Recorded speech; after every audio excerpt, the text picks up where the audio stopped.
Welcome back to Courtside Comparisons, presented by NerdWallet, Episode 3. First episode, though, with Robert Covington, who has recently returned to Philadelphia. Rob, thanks for sitting down. Back where I belong. So tell me why. You say back where you belong, and I think it's clear that you hold a very special place in the hearts of Philadelphia fans, right? What's that bond about? How is it built, and why is it so strong? The reason why it's so strong is because in Philly, they pretty much watched me grow up.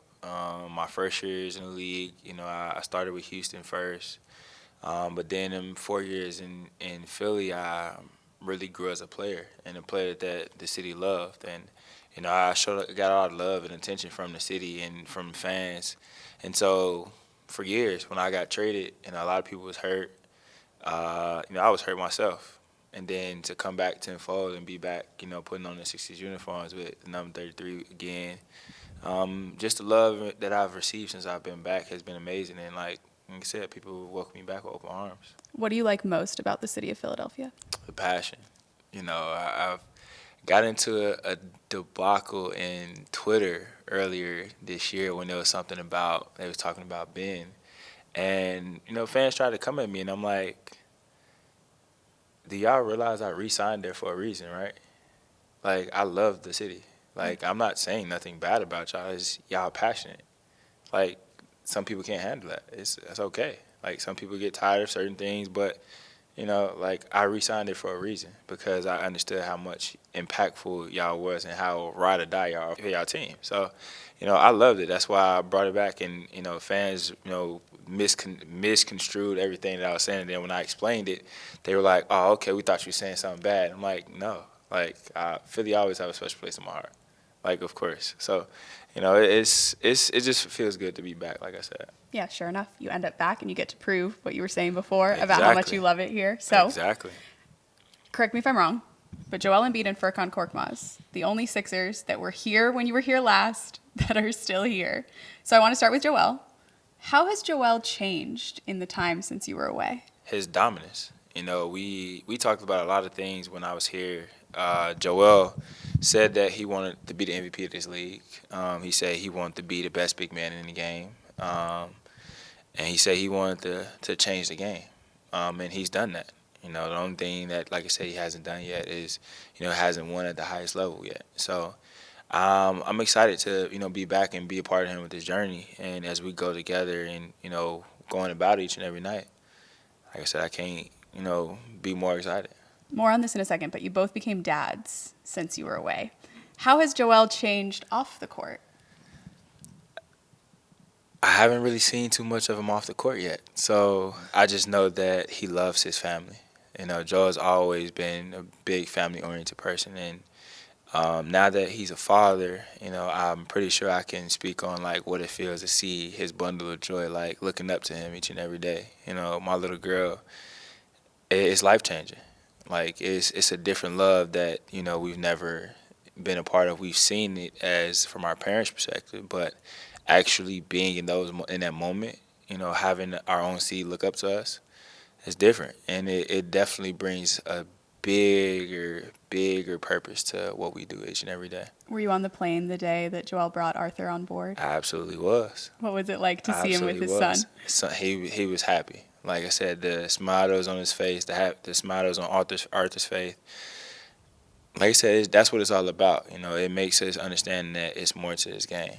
What about Furkan? What was your relationship with him like? His English has gotten, I've been here 5 years, his English has gotten so good. It has. What have you observed to have changed about Furk? It definitely has. When I first came into contact with Furk, it was a lot of times I didn't understand what he was saying.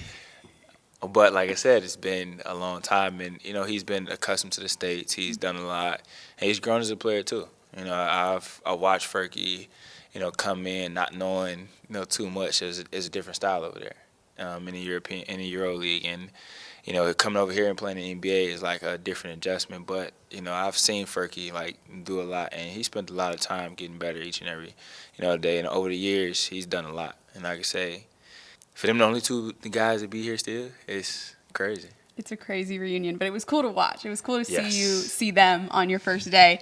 On your first day, something I remember you saying was talking about how much your daughter means to you. You've talked about it now, but you said specifically that you love being a girl dad. What's the best part about being a girl dad? It's nothing like having your little girl. When I come home and first thing I walk in the door, she could be doing anything. She can be doing anything. The minute I walk through the door and she sees me, comes running. Then anytime I go away, like get ready to walk towards the door, she's right behind. So it's like that love and that bond that you have, especially with her, through everything, that I've been through over the last year. It makes everything that much more special. She's my world. Like part of why I would have this butterfly.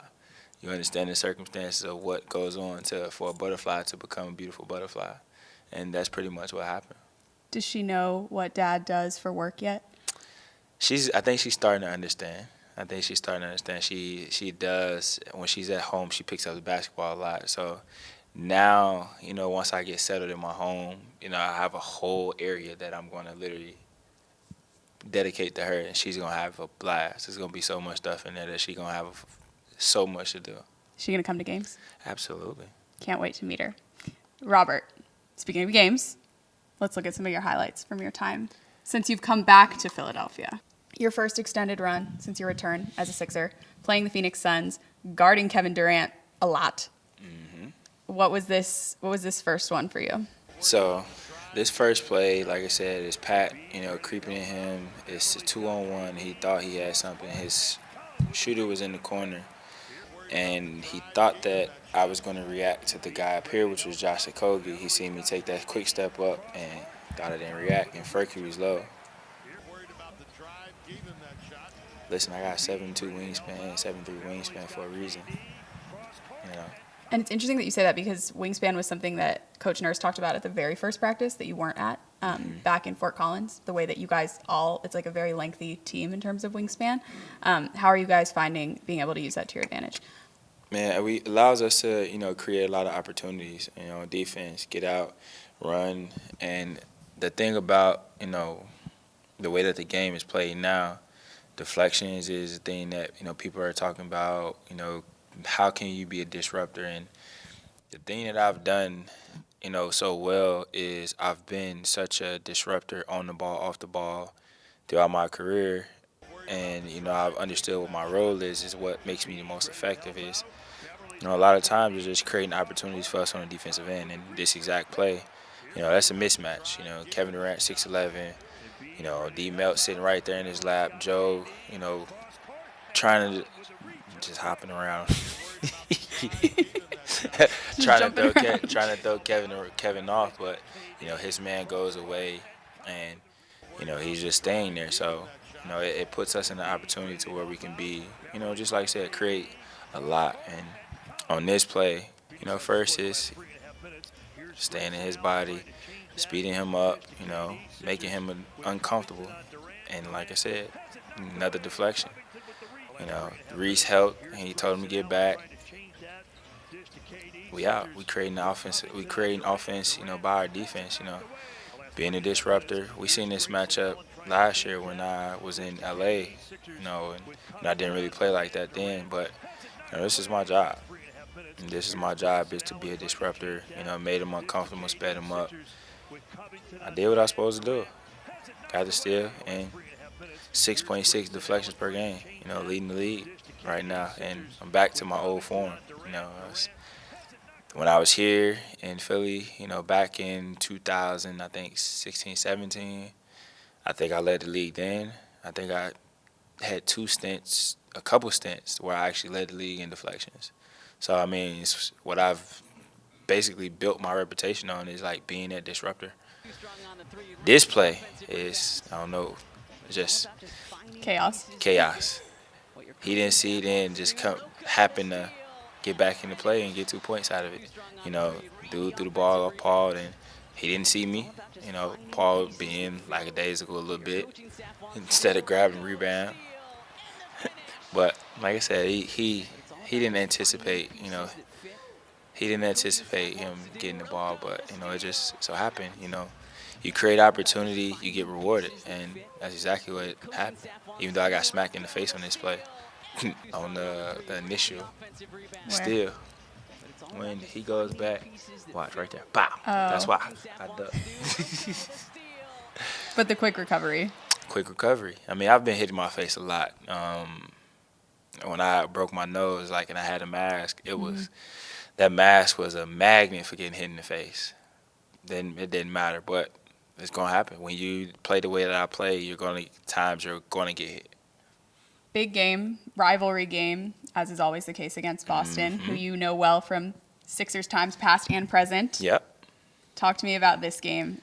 This game was a flow game of creating stops. You know, the momentum was shifting so much during this game that was a big play. That was a big momentum shifter. You know, we set, but, you know, he was being aggressive, trying to make a pass, and they had numbers at first, then we all recovered. Now my deflection created more numbers. It's just transition defense. This is what we practice. Get back, show Eagles, as coach say. Make the right play, make the right read. We all loaded up, and Tobias did a great job right there. Melt did a great job, and Reese came back. You know, weak side. At first, like I said, you don't see him in the play, but this is what transition defense is. Transition defense leads a great offense. And, you know, Reese came in and made a big play. Like I said, 6.6. Well, you mentioned Anthony Melton, and he said something funny the other day. He said the thing he loves most about playing with you is how many of his deflections you take away, because you guys are minded the same way. What's it been like to play with someone who has at times also led the league in deflections? Man, it's great to have those type of players. You know, it's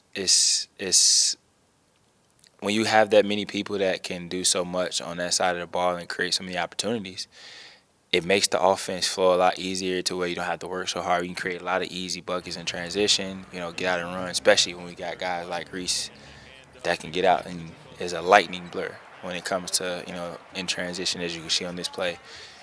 He took one dribble, got to his body, and he's a great finisher.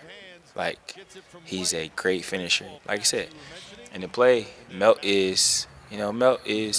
thought that the guy looked like he was beat because Jaylen Brown was cutting back door behind him. But because we're so active on defense, Melt never saw him. And he got behind him. And, you know, he tried to make a good play, but active hands kept that from happening. So let's do OKC. This was a big game because we talked about sort of momentum in this season, right? This is one that you guys really wanted. And it started for you, as it often does, on the defensive end. Defensive side. That's what boom, block shot. You know, people, we in a mismatch right now. It's a 2-on-1. I'm in the paint, and, you know, Reese dictates the ball.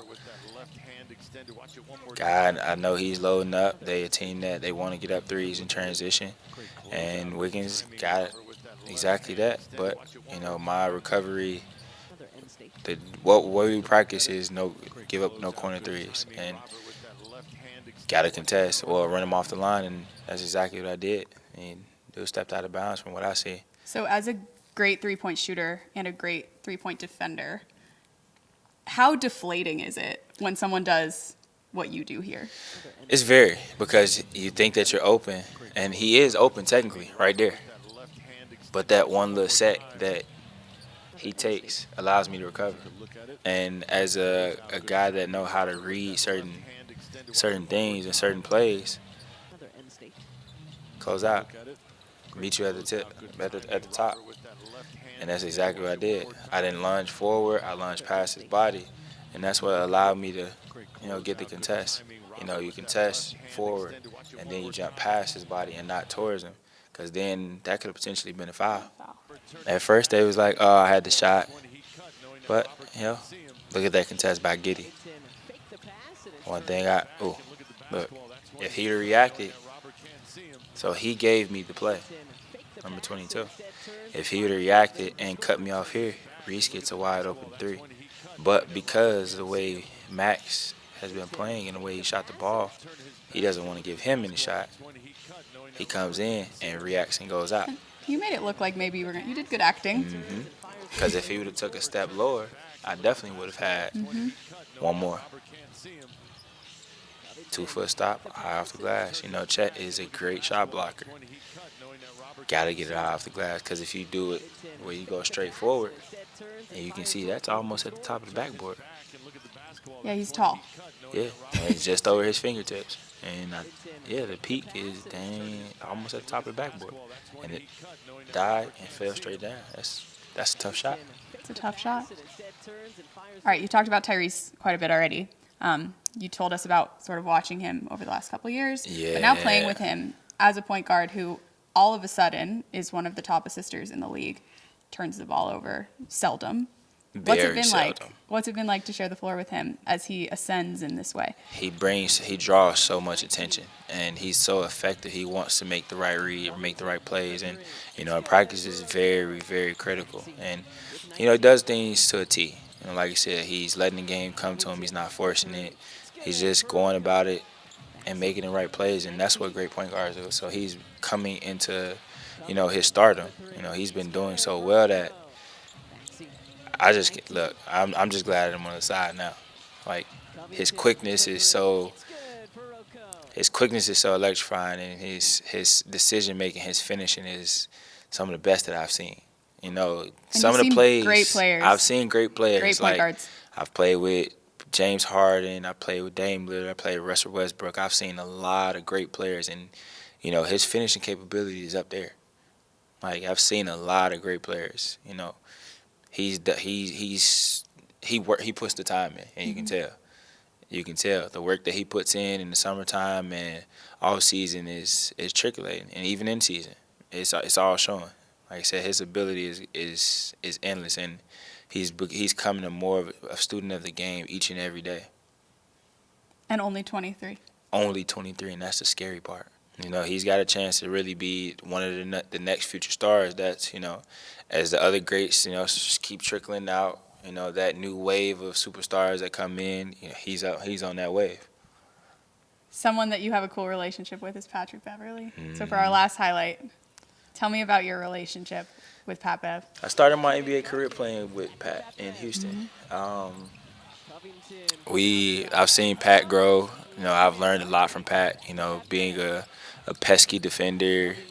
Having that grit about him, that chip on his shoulder. People don't realize that Pat was a walking bucket back in his Chicago days. Like I said, I grew up watching him, played against him once. And it just, like I said, the way that he's carried himself, the amount of work that he's put in through his career, being in his 12th year now in the NBA, I fell in right behind him. And just the amount of time and the way that he's become a student of the game. He's always been a great leader. And always had that grit and dog mentality about him. That chip on the shoulder, us being from inner city Chicago, it's all about, like I said, playing with that chip. And, like I said, we didn't come from anything. Like, we had to basically go and take everything that we wanted. And just, the amount of hours that we put in has just been amazing. And now that I'm back sharing the floor with him, like I said, 10 years later, from where we first began, now we're on the same team. Now, the journey that we've been on, like I said, you got two pesky defenders that, like I said, built that name off of defense. How often do you stop to think about how surreal that is? That you guys come from the same place and you find each other in this situation, and you've had the successful careers already that both of you have had. Like, do you stop and think about how meaningful that is? Yeah. Yeah, we have conversations a lot, and his mom, my mom have a good relationship. Like I said, from Houston, they actually are on the board of the Mothers of NBA together, and like I said, I think I seen her right when I got traded. I talked to her the day I got traded, and she was like, "Well, let me know once you get here. Like, we got you," but that's just the level of family-oriented dynamic that they have, and that's, like I said, us being from Chicago, that's how our families are. So it's great to be a part and great to be back, playing on the same team with them, man. I'm just glad that, like I said, the situation is coming together so fruitfully, and like I said, we still got a lot of work to do. We're looking forward to many more highlights and perhaps breaking that record and pursuing a championship. Rob, thanks for watching the highlights, and thanks for joining us on Courtside Comparisons presented by NerdWallet. Thank you for having me.